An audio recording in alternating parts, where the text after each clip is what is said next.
Olá, pessoal.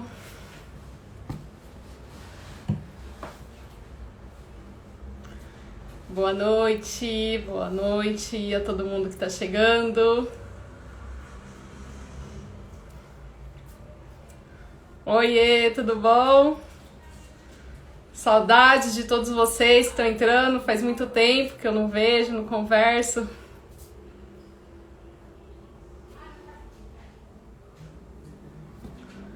Oi, Rafa. Oi, Felipe. Tô só aguardando a Carol entrar. Essa live promete um assunto bastante atual. A gente vai falar sobre disruptores endócrinos. Vocês fiquem muito à vontade para interagir bastante com a gente.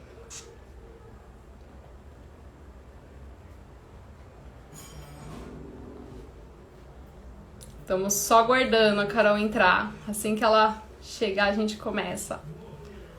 Oi, Já, tudo bom? Oi, todo mundo.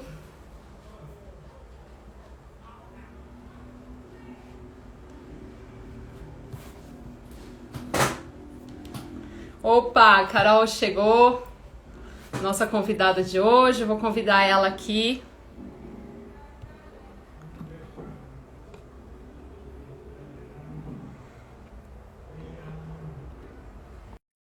Boa noite. Oi, aí Olá, sim. Olá. boa noite, senhora. Boa noite, Carol. Boa Tudo noite bem? a todo mundo. Que prazer ter você aqui. Matar um Prazer é pouquinho meu. da saudade. É que a gente não Falar toma vergonha também. na cara, né? De se É, encontrar, pois pelo é. menos online, essa vida de mãe, que não nos Pois permite. é. É, mas pelo menos, né, os disruptores endócrinos vão nos permitir um bate-papo hoje. Pois é, pois é. Você sabe pouco, né, sobre disruptor endócrino? Aí, olha, eu acho que a gente sabe pouco dele, sim, viu? Mas dentro do que já se sabe, você sabe bastante, né? Então, É, gente, vou começar apresentando então a Carol, Caroline Serrano. Ela atualmente é docente na Unifesp e ela é uma grande amiga minha. A gente, né, trabalhou junto durante o meu doutorado lá na USP. Eu aprendi muito com ela. E eu agradeço aqui em meu nome, em nome das meninas também, por você ter aceito o convite para falar desse assunto que você sabe tanto. E eu queria que você começasse se apresentando um pouco para a gente, falando um pouco da sua carreira, né, de toda a sua trajetória, para o pessoal te conhecer um pouquinho. beleza. Bom, primeiro eu queria agradecer, né, o convite. A gente já está ensaiando essa live já faz um tempo, né, Ana? É Mas difícil, né? O... finalmente aconteceu. Estou muito honrada pelo convite, é muito legal. Eu sempre recomendo o site, o Insta de vocês para os meus alunos. E é um prazer mesmo estar. Bom, Obrigada. falar um pouquinho de mim, imagina. Eu sou bióloga, formada no Mackenzie, e aí eu fiz iniciação científica durante a graduação, né? Mestrado, doutorado, pós-doutorado lá na USP. É de lá que a gente se conhece, né, Ana? É, E nessa época eu trabalhava mais com iodo, né, que é um micronutriente que regula a função tiroidiana. E apesar dele ser muito importante para a biossíntese dos hormônios, a gente demonstrou vários mecanismos associados com a disfunção da tireoide causada por esse microelemento, né? E uhum, essa foi basicamente a minha linha de pesquisa por muito tempo.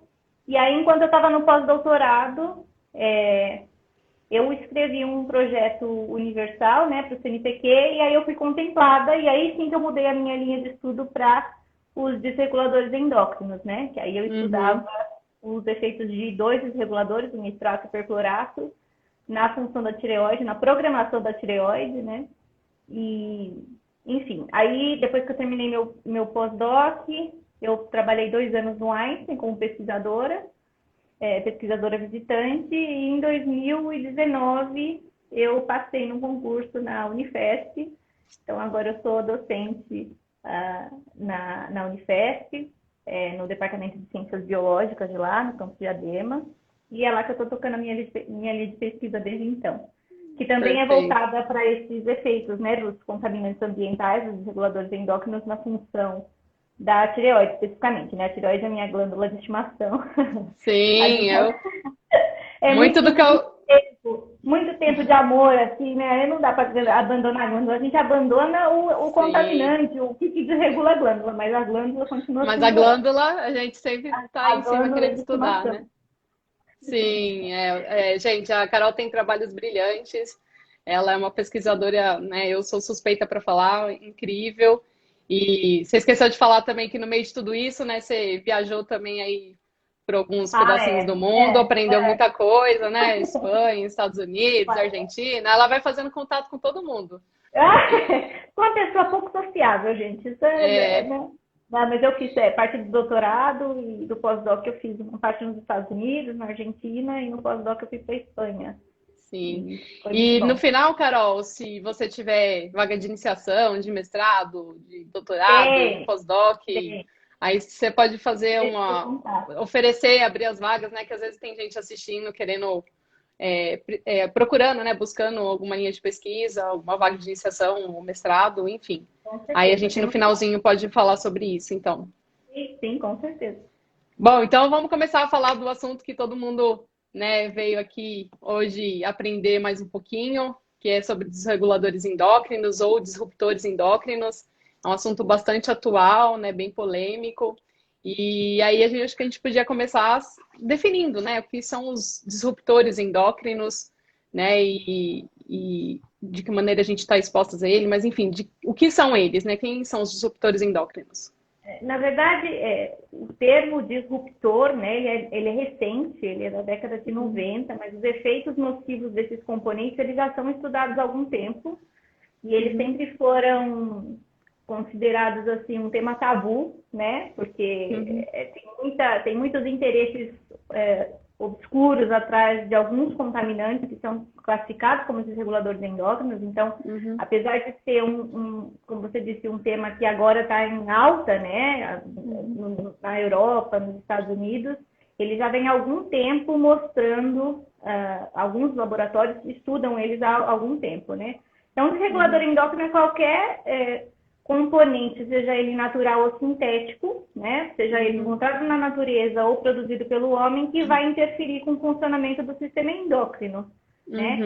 E uhum, aí, esse alterar o funcionamento abrange uma série de coisas. Então, você pode interferir na biossíntese, você pode interferir no transporte, na ação do hormônio no tecido-alvo, na metabolização uhum, desse hormônio. Então, em todos os passos que envolvem desde a síntese até a metabolização desse uhum, hormônio. Então, uhum, são substâncias que interferem mesmo, elas prejudicam o funcionamento do sistema endócrino. E uma vez que ele é tão, como os hormônios, né, tem um papel tão importante em tantas funções do nosso organismo, desde uhum. desenvolvimento, crescimento, metabolismo, manutenção de homeostase. Então, assim, qualquer Perpetuação agente. da espécie.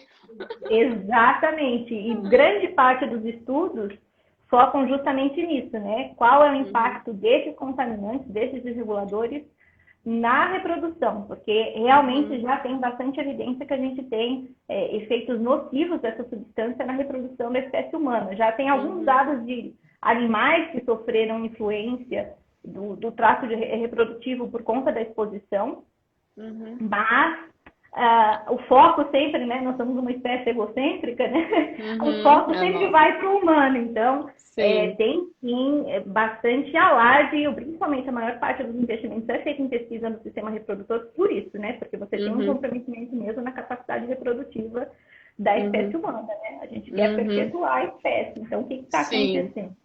Então, tem Uhum, muitos estudos que, inclusive, mostram que as causas atuais de infertilidade ou subfertilidade, que se falam, são associadas a esse tipo de contaminação também. Então, tem algum uhum. tipo de relação com isso, né? Isso é Entendi. muito problemático. Muito, Bem muito. problemático. Bem Muito. problemático. Eu acho que, na verdade, é igual você falou, né? A gente ainda sabe muito pouco sobre esse assunto, e, né, conforme a gente for conversando, o pessoal vai entender um pouco disso, né? E eu, Carol, mas me explica, como é que eles agem, né, no nosso organismo para ter essa função, né? Tipo, na verdade, promover essa disfunção. O mecanismo básico deles envolve a associação deles com o receptor hormonal, né? Então, para que um hormônio exerça o seu efeito biológico, ele precisa ser reconhecido pela célula-alvo, né? Para ele ser reconhecido, ele precisa de um receptor específico para ele. Certo. Mecanismo básico, né? Mecanismo básico de ação hormonal depende da expressão de um receptor. O que acontece é que muitos desses contaminantes, desses desreguladores, eles têm a estrutura química parecida com a dos nossos hormônios. E é por isso que eles acabam sendo reconhecidos, não só pelos receptores, como pelas proteínas transportadoras. E aí que é a chave do negócio. Ele se liga num receptor que não é dele, mas ele desencadeia um efeito que é parecido com aquele que o hormônio desencadearia, ou ele bloqueia a ação do hormônio. Então, as duas vertentes a gente tem um problema, né? Ou a gente Pode falar. Na maioria das vezes ele inibe? Não, tem várias possibilidades. Então, ele pode ser um mimético fraco, então ele desencadeia uma resposta mais fraca que o hormônio, ou ele é mais forte, então ele tem uma ação potencializada, ou ele bloqueia a ação de um hormônio que é endogenamente produzido. Todos os cenários são catastróficos, né? Então, você tem uma disrupção de uma via de sinalização por conta desse contaminante que está no meio ambiente. Perfeito. E pensando nisso, por exemplo, tem alguma dose segura de exposição? Porque a gente está exposto, né? Sim. Então, e assim, ele pode ser tanto inibitório, né, quanto estimulante, digamos. Mas assim, existe uma dose na qual a gente está exposto que isso seria seguro? Que a gente não desencadearia efeitos negativos? Essa é a grande questão. Não se sabe ainda quais são as doses seguras, porque muitos desses desreguladores eles não têm uma ação clássica da toxicologia, que é aquilo que a dose mais baixa causa menos efeito e a dose mais alta causa um efeito super drástico. Então, às vezes, doses muito altas não causam efeito nenhum. E a dose muito baixa causa efeitos muito grandes. Isso tem a ver com, né, aquela resposta hormônio-receptor, que às vezes uma pequena diferença de concentração você já tem um efeito super drástico, né, dentro da célula. Então, a verdade é essa que você falou. A gente está exposto, isso é uma realidade. Os estudos agora eles estão tentando se concentrar para entender quais são os mecanismos que esses desreguladores, como eles agem no nosso corpo e se realmente existe alguma dose segura de exposição, né? Porque a gente não sabe, realmente não tem clareza. Muitos estudos são feitos em modelos animais e aí a gente tem as chamadas NOAEL, LOAEL, que são as doses que eles classificam como doses não adversas, não né? Não nocivas, assim. Não nocivas, exatamente. Mas muitos dos estudos levam em consideração a função do sistema reprodutor. E aí, vários estudos estão saindo mostrando que em outros órgãos, em outros sistemas, doses menores do que essas são incapazes de interferir no funcionamento do sistema endócrino. No nosso laboratório, inclusive, a gente tem alguns estudos mostrando que doses abaixo dessas que são consideradas seguras, a gente tem efeitos nocivos no organismo. Então, é muito complexo, né? Eu acho que é o preço que a gente paga pela modernidade da nossa vida hoje em dia, né? Porque praticamente tudo tem reguladores. Sim. E definir dose também é complicado porque a gente não está exposto a um só, né? A gente está exposto a vários. E cada um agindo de um jeito diferente. Então, é caótico. E falando nisso, Carol, quais seriam as fontes, né, de desregulador endócrino? Quais são as, assim, no nosso dia a dia, né? Vamos falar assim no nosso dia a dia. Ou é melhor não falar sobre isso? A minha mãe é uma pessoa muito sábia. Ela fala pra mim assim, Caroline, você tem que esquecer as coisas que você sabe. Quando eu fiquei grávida, ela falava assim, é melhor. Sabe tudo que você sabe aí, ó? Você esquece. Esquece, porque você vai estressar, e estresse também não é bom pra minha neta, então você fica tranquilinha. Tudo, praticamente tudo que a gente... cosmético, produtos de higiene pessoal, plásticos, agrotóxicos, né, que são os mais conhecidos. A gente tem compostos que são usados nos móveis, que são os retardantes de chama, que também são reguladores endócrinos, metais pesados, Produtos de origem natural, tipo soja, tem a genisteína, que também tem uma ação desreguladora, em diferentes sistemas. Então, assim, tem muitas fontes. Esse é o grande problema, né? Porque a gente tem exposição diária, obviamente, e aparentemente são doses consideradas baixas, né? Mas que são cumulativas. Então, esse é o problema, porque a gente está exposto cronicamente a essa substância. E aí que está o problema, porque principalmente em estudo epidemiológico é muito difícil você fazer um segmento, né, dos índices.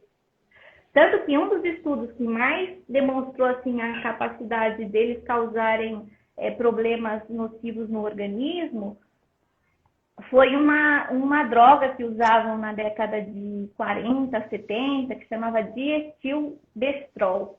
Ele é o DES, né? Que eles davam para gestantes para evitar abortamento, diminuir enjoo. Só que ele tem uma ação estrogênica considerável. E aí o que se mostrou? Que as filhas dessas mulheres que foram expostas a essa quantidade alta de estrógeno durante a gestação apresentavam disfunções de câncer de mama, câncer de útero, problemas reprodutivos. Os netos dessas mulheres que foram expostas também apresentavam problema no sistema reprodutivo. Então, assim, são efeitos que, para a população humana, às vezes é difícil de mensurar o quão nocivo um desregulador é. E por isso que é tão importante estudar o que a gente consegue, talvez, que é o que você disse, a gente hoje, acho que a gente não consegue diminuir a exposição. A exposição está aí.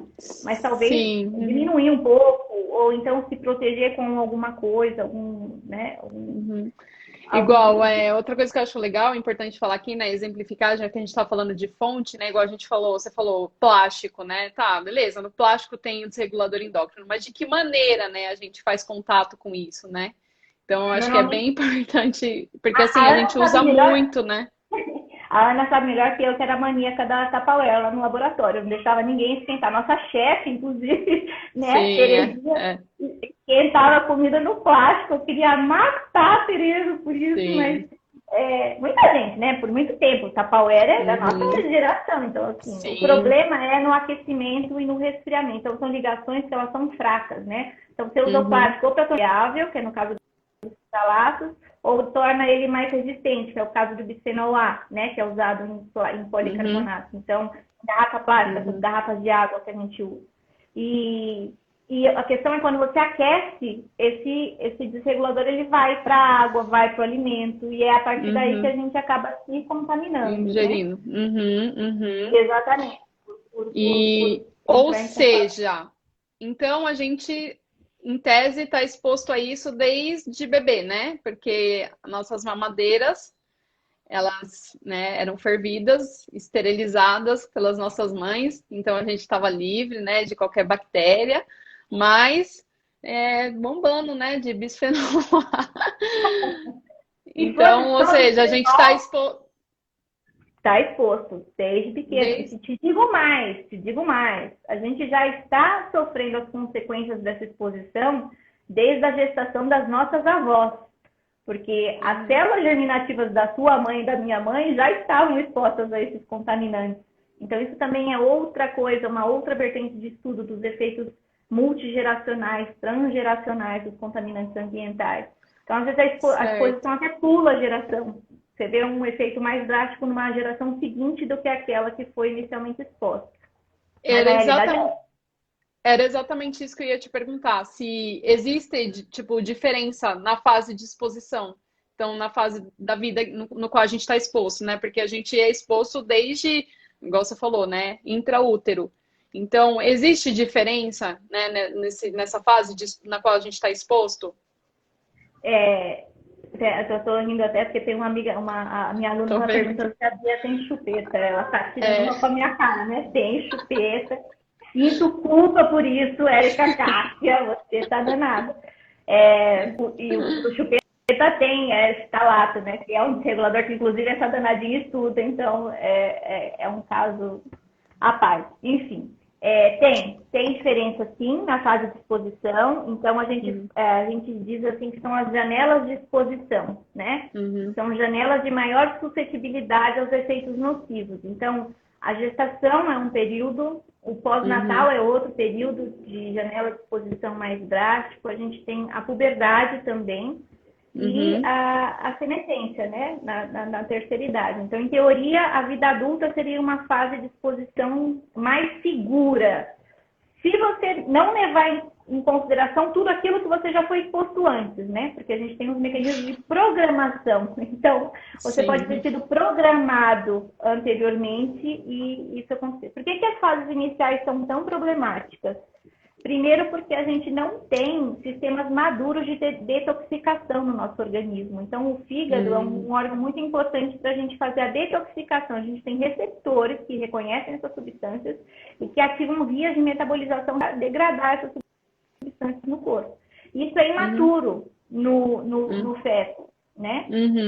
E aí você tem transferência de desregulador pela placenta, você tem transferência de desregulador pelo leite materno.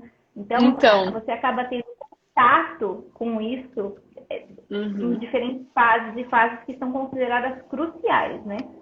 Pois é, você falando disso agora, eu até lembrei de um artigo que eu estava vendo, falando que eles avaliaram, né, viram ligação de mercúrio na imunoglobulina, na IgA no leite materno, ou seja, né, então, tipo, o mercúrio chegando aí no feto por meio das imunoglobulinas, e eu também não sei, né, o efeito que, por exemplo, isso causaria, né, nessa proteína, que é tão importante, né, certamente diminui a meia-vida, certamente aumenta a degradação, e tem vários estudos mostrando também presença de grandes quantidades de mercúrio, né, nos peixes ali na região da Amazônia, né? Então tem bastante estudo mostrando isso. Então, gente, é uma praga, né? Isso aí não tá em todo lugar. E muitos desses componentes eles são lipofílicos, né? Então eles acabam se depositando em diferentes tecidos. Uma alta contaminação de mercúrio também é por conta de consumo de peixe contaminado, né? Sim. Então, uma das coisas que é mais difícil de mensurar a contaminação é porque as doses encontradas no ambiente, geralmente, elas são baixas, né? Não é uma dose extremamente alta. O problema é que a gente tem duas coisas características de desregulador endócrino, que é bioacumulação e biomagnificação. A bioacumulação é justamente isso, dele ficar depositado em tecido adiposo e ficar retido no nosso organismo, isso aumenta a meia-vida dele no nosso corpo. E a biomagnificação é pela própria cadeia alimentar. E quem é topo de cadeia alimentar? Humano, né? Então a gente acaba consumindo muita coisa contaminada, mesmo sem nem saber ao que está sendo exposto. Então, é bem problemático. O mercúrio tem vários estudos que mostram ele causando disfunção em diferentes glândulas, né? Alguns estudos já mostraram alguns efeitos em tireoide também. Mas é isso. O que eu sinto é que a gente está a passos, assim, tem muita gente estudando, mas a gente ainda está engatinhando para entender bem como isso acontece. Até porque a maioria dos estudos, de novo, elas são feitas com um contaminante só e a gente não é exposto só a mercúrio, só a bisfenol A, a gente é exposto a um monte de coisa ao mesmo tempo. E como eles agem em diferentes vias, às vezes você pode ter uma reação em você que vai ser diferente em mim, que vai ser diferente no meu vizinho. Então, tudo é muito, muito problemático, né? E a longo prazo, né? Exatamente. Você tem uma exposição crônica ao longo da vida. O que mais me perturba na questão do desregulador é essa questão da programação. A programação é que me pega fortemente, porque assim, às vezes você nasceu normalzinho, tá tudo ok, né? Tá tudo bem, só que aí quando você vira adulto, você tá mais suscetível a ter doença. Porque você teve essa exposição que programou seus tecidos, programou seus órgãos para serem menos eficientes, né, do que eles deveriam. Então, uma das respostas que a gente está tendo hoje é realmente a baixa de fertilidade, tanto feminina quanto masculina, e muitos estudos têm sugerido que tem sim uma relação com essa exposição.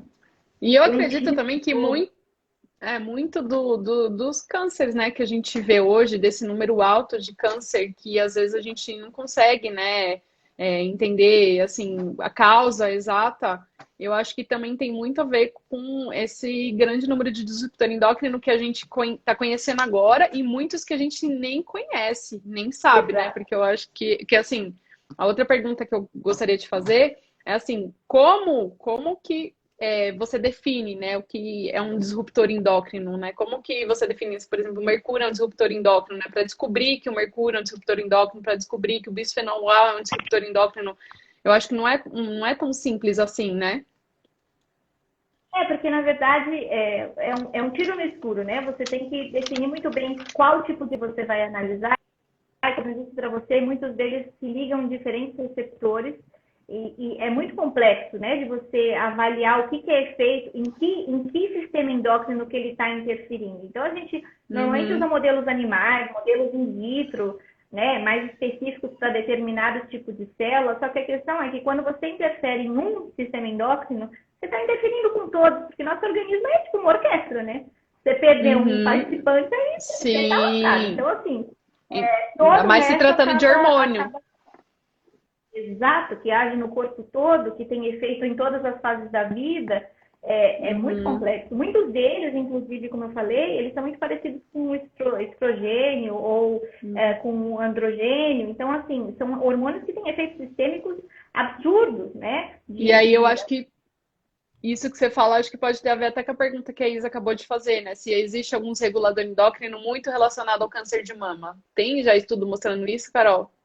Tem alguns agrotóxicos que já foram relacionados, o bisfenol A também um pouco, mas assim, de novo, é muito difícil você falar assim, este desregulador causa isso, né? Olha, foi por causa desse desregulador que você desenvolveu. Se você pegar uma amostra de plasma humano e for mensurar contaminante, você cai para trás, porque tem tudo lá, né? Então, eu acho que é mais uma combinação de fatores do que um necessariamente definindo esse processo. Mas o que você vê é que tem muitos que induzem atividades proliferativas. O bisfenol A na própria tireoide tem um efeito de estimular a proliferação das células, a câncer, né? Tem muitos estudos mostrando aumento de disfunção tiroidiana também na população, que não pode simplesmente ser explicada por uma melhora nos nossos tratamentos, nos nossos métodos de diagnóstico, né? Provavelmente é por conta dessa contaminação.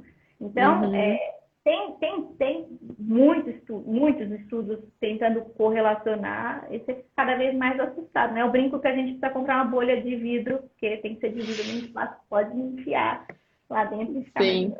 A realidade não é essa, não permite. Para ficar mais sossegado. Nem sei, Ô, mas Carol. que os vidros também tem desregulador, a gente não sabe, né? Eu não confio em nada. Então. Eu também. Ô, Carol, pensando nisso, então, e assim, quais os efeitos nocivos que já foram relacionados aos disruptores endócrinos? Vários. Então, obesidade, maior suscetibilidade para obesidade, diabetes, câncer de diferentes tipos, né? Não só os endócrinos. Câncer de colo retal, de bexiga, câncer de mama, disfunção tiroidiana, problema no sistema imune. E assim, o problema é que todos, como a gente já falou, o sistema endócrino se relaciona com tudo. Então, uma vez que você tem um potencial de interferir com o funcionamento desse sistema, todo o resto fica comprometido também, né? Ainda mais se for na tireoide, né? Exato, a gente puxa sempre a sardinha para o nosso lado, mas realmente a tireoide é uma que interfere no funcionamento de todo o organismo, né? Então, a gente vê que a disfunção tiroidiana também está relacionada com o processo de infertilidade, aumento de abortamento, enfim. Ou pensar são várias hipotálamo, hipótese, né? Descritas, a Ana travou. Carol? Oi. Acho que você deu uma travada. Eu travei. Voltou. São várias as possibilidades de doença. E eu acho que o mais assustador para mim é a questão do plástico. Eu li outro dia um trabalho que encontraram microplástico em placenta, né? Então, assim... Jura? Nossa. Em amostra de placenta. E aí estavam questionando, né? Qual é a consequência disso, da gente ter plástico, a gente tá virando ciborgue, né? Ter plástico na placenta. Então, além de você ter um corpo estranho, né? Que pode ativar a resposta imune no bebê que está em desenvolvimento, você tem todos esses compostos que estão no plástico que têm ação hormonal também. Então, o plástico eu acho que é uma questão que é possível da gente reduzir consumo, é possível da gente fazer uma mudança mesmo, consciente de consumo mesmo. E eu acho que todas essas informações que chegam, eu acho que o intuito não é criar uma briga com a indústria farmacêutica ou com a indústria de produção de nada. Eu acho que a gente só tem que melhorar as regulamentações de controle, entender o que aquilo que a gente está produzindo gera no nosso organismo, né? Por exemplo, a questão do bisfenol A. Bisfenol A virou um vilão do planeta Terra todo mundo relacionando bisfenol A com câncer, com obesidade, com resistência insulínica, com problemas de tireoide.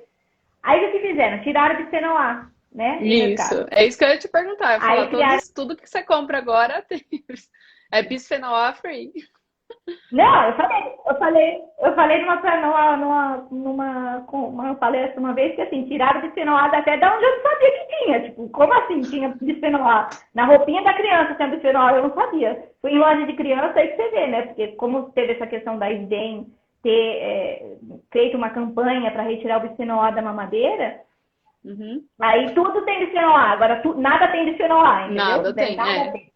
Só que aí criaram o quê? O bisfenol S, o bisfenol F, bisfenol N, que ninguém sabe o que faz. Tem estudo que mostra que eles são até mais nocivos do que o bisfenol A. Então, peraí, qual que é o papel da indústria na hora de produzir um composto? Eu sei que a gente vive num mundo caótico, num mundo moderno, que a gente precisa de praticidade, mas eu acho que se a gente não começar a ter essa consciência de estudar o que aquilo vai causar no corpo, no nosso corpo, no corpo dos nossos filhos, a gente realmente tem um problema sério de perpetuar a espécie no ambiente, entendeu? Porque você vai causar danos que são irreversíveis.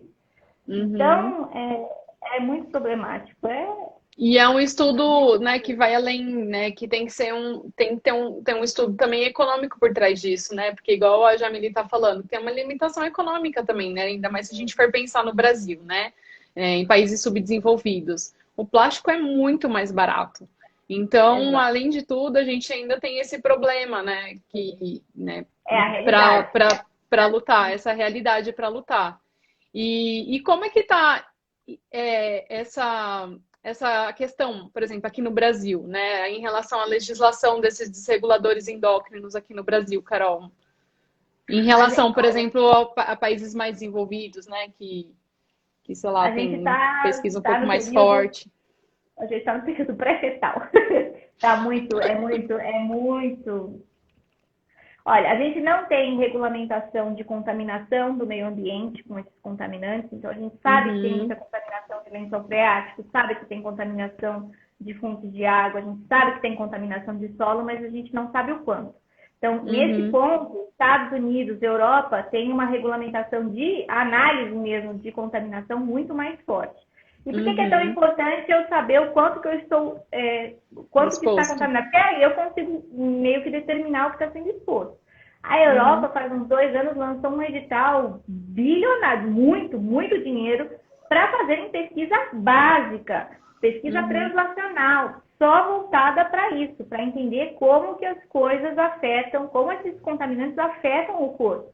E aqui, como a gente já bem sabe, dinheiro para a ciência é muito escasso, né? Sim, então, claro, não importa. Agora, o que me deixa mais assustada quanto a essas regulamentações é o que acontece com o agrotóxico, por exemplo. Então, você tem vários agrotóxicos que já foram declaradamente nocivos, né? Já foram declarados como substâncias nocivas para o organismo, e que aqui simplesmente são aprovados. Então, você tem uma situação, por exemplo, da atrazina, que é produzida lá na Europa, ela é proibida na Europa, mas aqui se usa. Como assim? É um absurdo. Isso está começando a causar sanção, inclusive nos produtos brasileiros que vão para fora, né? Porque o mundo está caminhando para uma cultura cada vez menos voltada para o uso de agrotóxicos, que além de todos os efeitos, independente do sistema endócrino ele causa, ele tem doses que são realmente doses letais, doses perigosas, né? Para desenvolver diferentes fatores do nosso corpo, eles também interferem com o sistema endócrino. Então, assim, cadê o estudo? Cadê a regulamentação?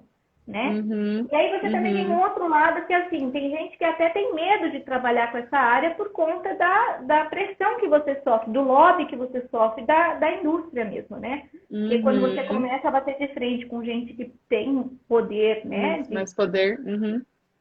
Aí você começa a ficar numa sinuca de bico. Então, Sim. é Essa questão bem... dos agrotóxicos é um grande problema, né? Inclusive, eu estava conversando com uma colega, uma nutricionista, esses tempos atrás, e ela estava falando, né? Porque tá todo mundo na corrida agora de comprar alimentos orgânicos, né? E aí tem um estudo que eu até quero ver com ela, que eles demonstraram que um alimento para ser realmente orgânico, sabe, realmente livre de agrotóxico, assim, seriam anos e anos e anos e anos, sabe? Assim, não é tão simples quanto a gente imagina, né? Então, eu acho que esse orgânico que a gente compra não é tão orgânico assim, né? Se você Então, as nossas fontes de água, você tem níveis detectáveis dessas substâncias, né? Não só de então, agrotóxicos. A gente é exato. um país essencialmente agrícola. A gente usa Uhum, muito fertilizante nitrogenado. Nitrato uhum, também é um desregulador endócrino. Então, assim, até que uhum, ponto você está com uma cultura realmente free de agrotóxicos? Se a água está exato. contaminada, se o solo está Uhum, contaminado, se o ar está contaminado. Então, uhum. assim, é Uhum. muito problemático você realmente tirar de circulação todos esses contaminantes, assim, Sim, né? Nem acho que nem viver na bolha de vidro, porque a gente ainda está dentro de um ar poluído, né? Porque também sim, tem vários é. compostos do ar que também. Assim, eu não E a quero gente, causar pânico em ninguém, tá? Mas a realidade a gente está lascada. Mentira, não estamos lascados tanto assim, mas mas a gente, essa é a realidade do vamos mundo, não é só do acreditar que, Brasil. que nosso organismo é muito inteligente e aí ele vai fazendo adaptações, né? Só que Ele esse é o grande é, problema. ele, As ele, adaptações que a gente mas sofre, né, a longo prazo, é a podem ser seleção que a gente problemáticas. sofre, né? A Uhum. seleção, a gente acaba sofrendo seleção, porque se a espécie humana deixar de ser fértil, é porque assim, não tem mais o que ser, porque tá muito lascada para continuar procriando, entendeu? Sim, Então sim, essa é uma questão que a gente, como ser humano, ser pensante, ser crítico, né? sim. A gente tem que Uhum. questionar muito o que a gente ingere, o que a gente consome, o que estão fazendo com o nosso meio ambiente. Então, Uhum. vai além de Uhum. você, ai, gosta da floresta. Não, não é só gostar da floresta, mas assim, o que estão fazendo, né, com o nosso Uhum. meio ambiente? Porque uma coisa Sim. que me chama muita atenção e que as pessoas às vezes dão pouca bola é para os estudos que eles fazem com os animais silvestres. Você vê Uhum. alteração em várias espécies que estão expostas Uhum. ao mesmo ambiente que eu e você estamos. Então, eles veem Uhum. micropênis em jacaré, veem impossex em molusco que está perto de embarcação, veem Uhum. feminização de peixe em água doce. Calma lá, gente. Tem alguma coisa Isso. nesse meio ambiente que está estragado, tem alguma coisa errada. Isso. E esse meio Então, ambiente que é comum a todos nós, né? exato. Então, assim, está acontecendo com o peixe, dane, está acontecendo com a ave, dane, está Não, acontecendo é. com o jacaré, dane. Você está no Uhum. mesmo meio ambiente que todos esses Uhum. animais. Então, assim, se Uhum. está afetando eles, por que não nós também? Entendeu? Exato. Uhum. Então, Uhum. é bem problemático. Assim, para muitas gerações estudarem e melhorarem, porque o negócio é puxado. Então, e assim, como você falou, então pode afetar diversas gerações, né? Você tem estudos mostrando isso, né, Carol? Que A um gente, desregulador endócrino, você tem noção, assim, tipo, quantas gerações um desregulador endócrino é capaz de afetar? eu não tenho estudos de tantas gerações, mas tem vários na literatura que mostram até quarta geração sendo afetada, e não é uma geração que nem foi exposta lá na barriga da avó, entendeu? Então, Entendi. porque você tem esses mecanismos mesmo de marcação Uhum, epigenética, alteração na cromatina, que fazem com que esse uhum, sinal seja mantido por gerações diferentes. A gente mais uhum, lá no laboratório estuda a primeira geração, né? Então eu exponho a mãe, né? Porque uhum. não, a mãe tem que ser culpada, né? Então a gente já não Sim, passa a culpa que a gente tem, eu carrego a culpa e ainda vou fazer isso com estudo com mães, né? Mas sim. tudo bem, a gente expõe a racinha que está prenhe ao desregulador endócrino e aí avalia o que acontece na vida adulta desse indivíduo que não foi exposto mais, né? Que Uhum, só foi exposto uhum, durante a gestação. E a gente vê disfunções sim causadas. Então são alterações que acontecem de programação mesmo. Sempre perguntam para a gente sobre esses estudos transgeracionais, eles realmente são muito importantes, de você ver até que ponto que você acaba comprometendo um indivíduo, uma geração inteira, né? Mas lá no laboratório, por enquanto, porque a gente quer avaliar mesmo esse período materno-fetal, essa interação materno-fetal, né? Que é tão importante, a gente sabe que é tão importante. O que esse desregulador causa nessa fase? Mas tem um estudo que mostra efeitos em gerações, em várias gerações, não só na primeira. E hoje em dia, pensando na pergunta do Rafa, qual é o maior vilão assim contemporâneo? Mais vilão contemporâneo? Olha, se é possível falar que existiu o maior, né? Eu não sei. Olha, eu acho que agrotóxico é um grande vilão. Eu acho que glifosato é um grande vilão. A gente tem, assim, principalmente no Brasil, a gente tem um uso bem exagerado de glifosato. Outro dia eu li que o glifosato é o novo DDT da nossa geração. O DDT era um pesticida usado lá no período da Primeira Guerra Mundial, que ele era assim, era o bambambam, aumentou a produção de alimentos, acabava com o vetor de... Só que aí depois foram vendo vários efeitos nocivos, tanto que ele foi banido, né, da Europa e dos Estados Unidos. Só foi banido aqui em 2009, então assim, a gente sabe que ainda tem uma comercialização, né, obscura. Mas, assim, vilão é muito difícil por isso, porque a gente está exposto em tudo que a gente usa hoje em dia. Eu acho é difícil falar né? Porque a gente não está exposto a só né? A gente está exposto a vários, né? Então, é muito multifatorial. Então, essa a questão. Ele é multifatorial, ele é multicasual, tem vários. Você está bombardeado em vários itens que a gente usa no dia a dia. Panela... É o boletinho que você pega lá da compra, sabe? O extratinho, aquilo tem bisfenol A. Então, assim... Sério? Isso eu não sabia. Tem bisfenol A também. E quais são as vias de contaminação que a gente tem? A inalatória, né? Então, o ar poluído. Então, a gente tem um problema de poluição, como eu disse, que tem contaminantes também do ar poluído que interferem no sistema endócrino. A via dérmica, então, passa cremes que tem parabenos, tem antimicóticos, antibactérias, né? Tem vários compostos, parabenos, fitalatos.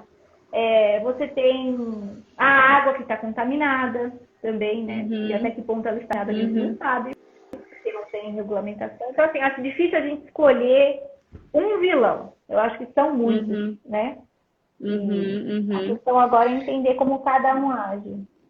Certo. E, Carol, qual a dificuldade, assim, maior dificuldade, você que trabalha com isso, em estudar os disruptores endócrinos? Eu acho que são várias as dificuldades. A primeira delas é você estabelecer isso que é a dose de segurança. Eu acho que não existe dose de segurança. Porque, na verdade, quando a gente estuda, a gente sempre está focando em algum... A gente está focando em algum órgão. Sistema. Né? No caso, a tireoide. Tem gente que estuda o pâncreas, tem gente que estuda o sistema reprodutor. Então, às vezes a dose que é segura para o reprodutor não é segura para a tireoide. Não é para o pâncreas. Então, a dose é uma das dificuldades, eu acho. Essas janelas de exposição são muito complicadas, porque às vezes a pessoa faz um grupo faz um estudo numa janela que não é uma janela de exposição muito drástica. Então, sei lá, pega um indivíduo adulto, não pega um indivíduo, uma criança, um recém-nascido, para analisar, né, os efeitos, não para estudar neles o efeito. Sim. Você tem a questão de que o mesmo desregulador ele age em diferentes receptores. E vários desreguladores agem no mesmo receptor. Então, você tem diferenças de várias vias de sinalização causadas por um mesmo desregulador. É tipo o microRNA, que você estuda aqui. Então, eu ia falar. Exatamente. O desregulador é o microRNA do mal. Ele age em vários ao mesmo tempo e vários agem em um mesmo receptor. Então, qual que é a resposta final dessa interferência, né? E... eu acho que as dificuldades maiores são essas. Eu acho que estabelecer a dose segura é o mais complicado, né? Porque é uma coisa que eu até brinco com os meus alunos. A gente sempre tem que estar muito certo da dose que a gente está tratando para justificar bem por que a gente usou aquela dose, né? E a gente sempre tenta trabalhar com as doses que são classificadas como seguras. né? Aham. Só que tem um outro ponto que tem que ser levantado, é que muitos dos estudos toxicológicos são feitos em animais, em ratos, que têm um metabolismo um processo de metabolização completamente diferente do nosso.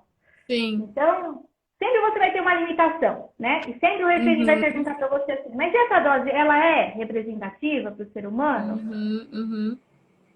Então, acho que a questão da dose é uma dificuldade. E essa loucura, esse pandemônio que é quando eles entram no organismo. Tem uma coisa que é muito... que eu escutei essa semana passada numa palestra que me chamou muita atenção e que eu nunca tinha pensado. Que, assim como eles se ligam nos receptores, eles também se ligam em proteínas transportadoras, né? E você que também é endócrino sabe que quando a gente tem a ligação de um hormônio com uma proteína transportadora, principalmente as mais específicas, essa ligação ela é forte, né? A ligação de um desregulador endócrino com essas proteínas, ela sempre vai ser um pouco mais fraca, o que aumenta a biodisponibilidade desse contaminante no nosso organismo. Então, ele tem uma capacidade maior dentro da nossa célula do que o seu hormônio que é produzido endogenamente. Então, além de interferir na via, ele também afeta o corpo de maneira mais rápida que um hormônio produzido. Então, entendi. Você começa a tirar o cabeção, você fica doido, porque assim, fica é muita. É mais louca que eu já sou. O ideal, né, desses estudos, que eu acho que é o que você faz, né, é estudar, ter um grupo de pesquisa grande, né, e ter vários colaboradores, porque aí cada um consegue estudar um órgão, né, que tem mais afinidade, né, que aquele grupo de estudo estuda e que tem mais conhecimento, e aí dessa maneira conseguir entender melhor como aquele disruptor pode agir no organismo de uma maneira geral, né? Porque como você disse, ele não vai diretamente para a tireoide ou diretamente para o pâncreas, ele está agindo no organismo de uma maneira geral. Então, o ideal são estudos assim, né? Estudos com um grupo de pesquisa grande. Eu acho que é uma dificuldade que eu vejo, às vezes, trabalhar com isso. O brasileiro ele tem um jeito de fazer pesquisa diferente, né? A gente tem que ter uma pesquisa mais colaborativa mesmo, porque, por exemplo, na Europa, esses grants que foram dados com milhões de euros, eles se reúnem todos, mostram resultados, porque isso é para um bem comum, né? É para melhorar a vida em sociedade. Então, e a gente também, na loucura do nosso dia a dia, a gente tem que entregar relatório, tem que fazer publicação, a gente acaba focando só em um, mas eu concordo plenamente, assim, o ideal é você tirar tudo que você puder, para tentar avaliar o que aquilo está causando no organismo daquele seu animal de estudo, naquele seu tipo de seu grupo experimental, porque é real, assim, age em vários sistemas, com certeza, e com certeza outra coisa que eu lembrei da dificuldade que você falou é a questão da qual a contaminação que o ser humano está exposto. Ele está exposto só ao bisfenol A? Ele está exposto só ao perclorato? Ele está exposto só ao fitalato? Então, acho que essa é outra dificuldade, né? Você fazer um coquetel que simule aquela contaminação do ser humano. Então, eu acho realmente que tem que ser um trabalho mais colaborativo, ele tinha que ter mais investimento, sim, porque isso eu acho que é questão de sobrevivência de espécie, entendeu? Você saber como que a contaminação ambiental interfere com o seu organismo, não vai trazer resposta só para você, mas para todas as gerações que vierem a seguir, entendeu? Então, tem que ter investimento pesado. Infelizmente, isso não é uma realidade aqui no nosso país. Eu fico um pouco mais aliviada que pelo menos outros países estão fazendo isso e talvez isso cause algum tipo de pressão aqui para que as coisas mudem também. Mas é um trabalho de formiguinha, tem que ser cada formiguinha, uma formiguinha pegar o pâncreas, uma formiguinha pegar o sistema reprodutor, uma formiguinha pegar a hipófise e assim aumentar, porque a gente precisa ter evidência, né? Não basta falar que faz mal, a gente precisa saber por que faz mal, como faz mal, né? Porque se eu vier com um dado, olha, faz mal como? O que ele faz? Onde o que ele afeta? Claro. Então, é para isso que a ciência serve, né? Para trazer respostas. E eu digo que a boa ciência é aquela que traz mais perguntas do que resposta, né? Você sempre vai ficar perguntando, mas e aí, agora, o que acontece? E depois, o que vai acontecer? Não, meu Deus, o que vai acontecer? E você tá sempre nessa, né, Carol? Eu, imagina, bobagem. Eu vou deixar a linha de pesquisa para todos os meus filhos científicos. Eles vão ter que fazer, mas vai ter que trazer muita informação para esse mundo, gente. Tem muita geração para ser estudada. Ô, meu bem, cria uma filha para isso, né? Para ela ser feliz nesse mundo, não para ficar doente. Então tem que cuidar mesmo, tem que estudar mesmo.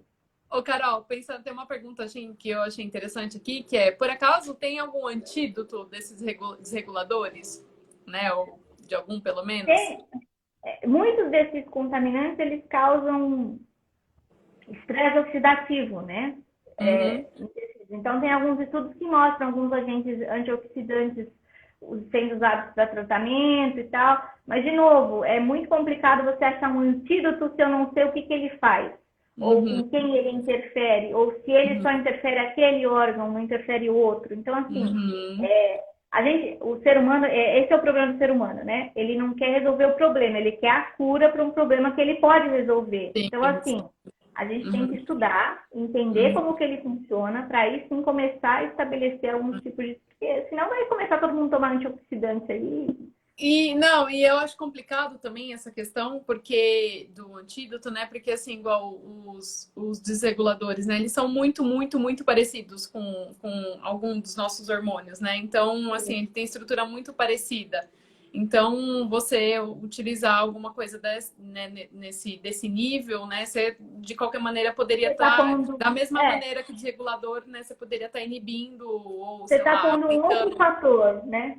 Um outro fator na jogada. Então, você já está com um sistema comprometido. Eu acho que a saída é, de alguma maneira, diminuir a exposição, né? Diminuir a exposição o máximo que puder. É o que você falou, usar os orgânicos, talvez não são tão orgânicos assim. Diminuir o consumo de plástico. Então, aqui em casa, por exemplo, as tapawares que eu tinha, joguei tudo fora, só uso recipiente de vidro, porque são pequenas coisas. Mas, assim, cada dia sai uma coisa diferente. A EPA, a Agência de Proteção Ambiental Americana, já caracterizou quase 90 mil componentes que têm possibilidade de ser desregulador endócrino. É muita coisa. Nossa. Então, assim, e você também não pode ficar noiado a ponto de parar de viver por conta disso, né? Por isso que é tão importante você conhecer. O conhecimento, ele te traz segurança. Você saber como aquilo age no seu organismo vai te trazer segurança de que isso eu posso tirar, isso eu posso diminuir, isso eu não vou usar mais. A gente vai mudando comportamentos a partir de conhecimento, né? E a partir da mudança do nosso comportamento, que também, né, vai mudar o comportamento das indústrias, a produção. Né? Porque então, assim, se a gente continua o consumo, né? Então a gente está estimulando a produção. Então, realmente, a nossa conscientização. Com certeza. Eu acho que a gente tem que cobrar essa coisa que as pessoas falam, mas é muito mimimi, indústria verde. É nada, gente. Tipo, você tem que pensar, e a gente tem que parar de ser egoísta, de pensar só no nosso benefício. Uma hora a gente vai morrer, vai continuar a gente aqui na Terra.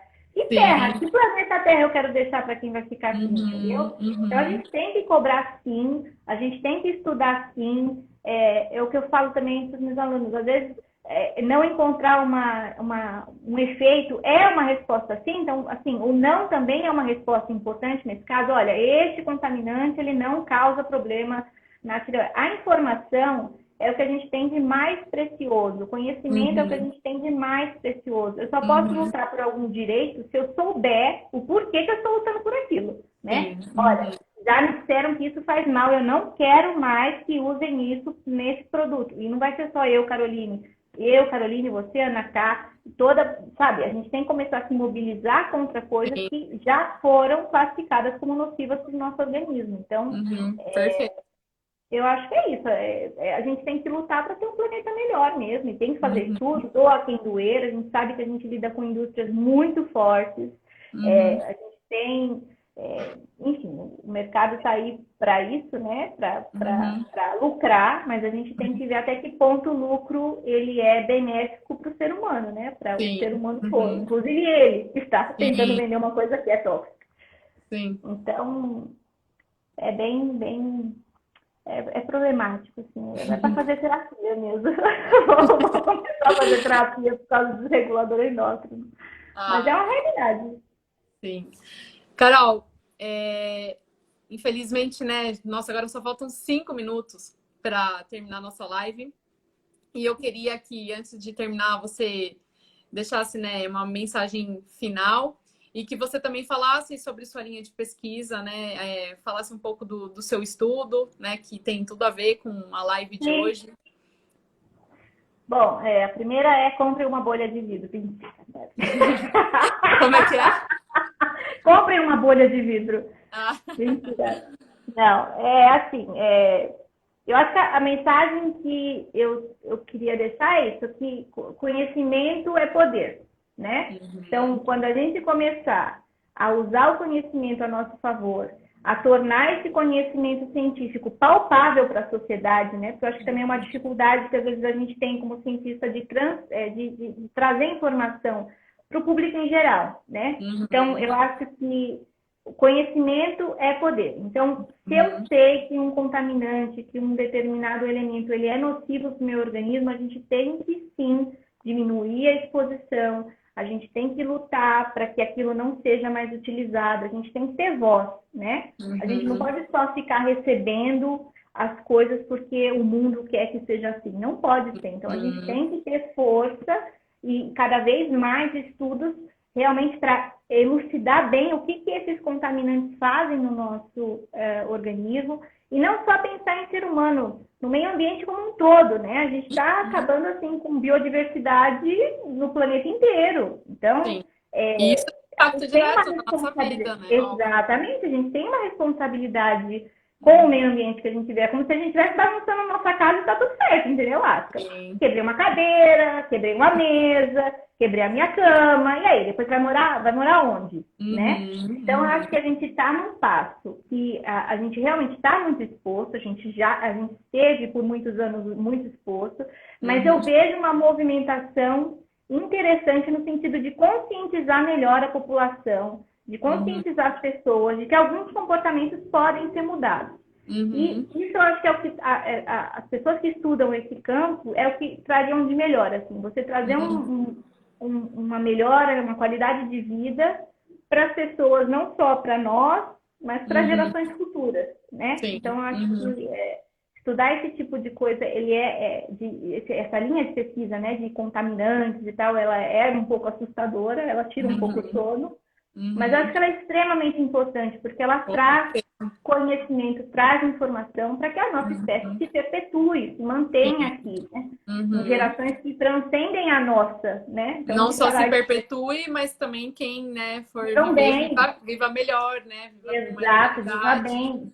Exatamente. Então, eu acho que a mensagem que eu tenho é essa. Conhecimento é poder. Então, a gente tem que realmente conhecer e divulgar o conhecimento. Exatamente. Divulgar o que a gente... Para isso estamos aqui, né? Por isso que a gente... Eu acho que isso que é tão importante, né? Eu acho que esse é um canal bem interessante de divulgação por isso, porque a gente traz um pouco do que a gente faz na bancada para que as pessoas entendam, né? Porque no fim, a pesquisa brasileira, ela é mantida por dinheiro público, basicamente, né? A gente tem alguns investimentos privados. Então, assim, é uma dívida que eu tenho como cidadã que tem o meu trabalho bancado pela sociedade de trazer informação correta, informação coerente, informação que, né, traga mudanças positivas para a sociedade na qual eu estou inserida. Então, acho que a mensagem que eu tenho é essa, esquece a bolha, vamos buscar conhecimento para lutar por um mundo melhor. Parece que mas é a verdade, né? A gente tem que lutar por um mundo melhor para a gente e para as gerações que vierem daqui para frente, né? E sobre a linha de pesquisa é isso. Eu tô na Unifesp, a gente estuda, então, os impactos desses desreguladores durante esse período do desenvolvimento, né, que é a gestação, e aí a gente trata esses animais com diferentes contaminantes e avalia o que acontece na geração seguinte, né, o que isso impacta. E aí, como eu falei, eu estudo a tireoide, né, que é uma glândula maravilhosa, a melhor glândula, mentira. É uma glândula muito boa, muito legal de se estudar. É extremamente importante.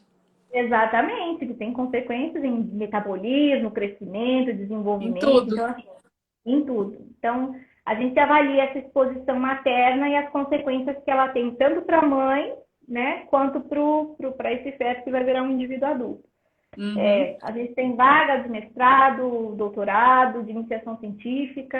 Se vocês Ó, quiserem, mandam inbox para o Insta aqui e elas me passam o contato de vocês. isso. Pós-doc também, pós-doc, se quiser arriscar, né? Vamos.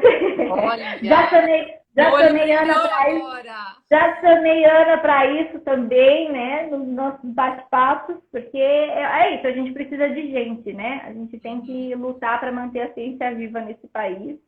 E é assim que a gente vai Perfeito. fazer, persistindo, né? Persistir. Gente, quem tiver interesse, eu super, super recomendo. A Carol é realmente brilhante, tem um monte de depoimento aí de orientadora maravilhosa, orientadora mãe, então, Ai, quem depois de tiver falar da minha interesse, depois de falar que eu dou chupeta para minha filha, né, Cássia? Fica falando orientadora aí lasca, né, gente? é que você faz também um estudo, né? Já vai fazendo estudo também em humanos aí, Exato. Ai, você já gente, que horror. aproveita. Nem me fala. Teve um dia que eu li um paper que falava justamente da sucção não nutritiva, que é a chupeta, né? E ela estuda fita-lata, eu mandei para ela sem ler. Falei, Cássia, eu não quero saber. Você lê, vê o que é importante e aí você põe na sua tese, porque eu não quero saber. Eu não quero Não. saber. É isso Conhecimento é mesmo. poder nada, imagina, eu não quero, é culpa, é só É culpa. isso Não, mesmo. mas é muito importante, é muito importante. Estudar a gente tem que Per- estudar mesmo para entender o que acontece. Perfeito. Gente, infelizmente nosso tempo está acabando. Carol, eu queria agradecer de coração. Muitíssimo obrigado por compartilhar tanto conhecimento aqui com a Imagina, gente. imagina. E foi um prazer imenso conversar com você. Deu mais saudade ainda. E certamente a gente vai marcar outras lives, né? Porque você tem outros estudos que são extremamente interessantes também em relação ao excesso de iodo. Até comentei num das nossas publicações no Instagram. Sim. Então a gente pode marcar uma outra live, né? Depois da sua agenda Agora, lotada. agora que eu sei fazer live, eu estava super nervosa para fazer live, agora que Ah, eu sei fazer live, pode me chamar, não, convida sim, vai ser um super prazer. bem-vinda. Obrigada E pelo quem tiver convite. interesse, pode mandar para a gente no inbox, né? Que tem interesse, que a gente repassa o contato para Carol. Tá bom? Gente, Obrigada, muito gente. obrigado por todo mundo que estava aqui com a gente, compartilhando, né, conhecimento, dúvidas, fazendo comentários. Obrigada pela presença de todo mundo e muito obrigada, Carol. Foi um prazer estar Imagina, aqui com obrigada você. a vocês, meninas. Um beijo enorme, saudade. Tchau. Até mais, tchau. Tchau, tchau.